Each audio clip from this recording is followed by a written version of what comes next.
I think what's to be remembered is that 2018 census was just a managerial cock-up. We didn't do what we should do, which is make sure that on census night, every place where people are actually has access to census forms. That Right. wasn't done. So what we did is we salvaged large parts of the census from the information that had been gathered from administrative records.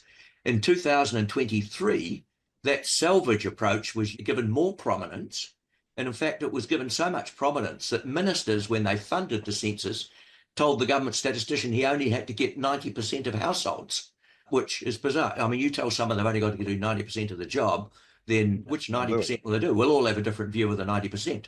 And the problem with that is that even though it was only 90%, for some reason or other, the cost was twice that per person in real terms of any census we'd ever had before.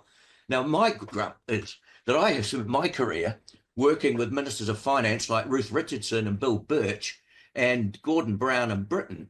Any of them would have had my guts for garters if I'd spent twice as much on something compared to any other time it's done in the last 100 years. You, And you I don't used know the where word Grant Robertson or Nicola Willis have been. you used the word, I think, incompetence before. Correct me if I'm wrong. How could you mismanage it to the level of the blowout, do you think?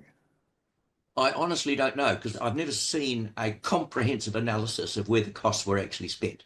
But it is extraordinary on one occasion to spend twice as much as was ever needed to be spent at any time in the last 100 years. Was the assumption that everyone would do it online? Of course, there are many people who weren't able to do that, and common sense would have told you in advance that'd probably be the case. Was that the assumption? We've done it online in earlier censuses, and the trouble was in 2018, the assumption was that just about everybody would do it when they received in the mail to the addresses that the government already knew about a form that gave you an ID. And I think we never quite recognised at the time that review was done as how bad the enumeration was, how bad the addresses were. And then 2023, there was more emphasis on the admin data, and I think there was more emphasis on particular communities. But again, I think the key thing is with the census, it's the work you do before census night that is critical. You have to know and plan for every place. Like in 76, when I was a wee lad, I spent with another of my colleagues 24 hours on a Picton ferry on census day so that we got everybody in Picton Is ferry. that right? Yeah, Okay. we used to have people on the trains. We would have people guaranteeing that you got people on census night.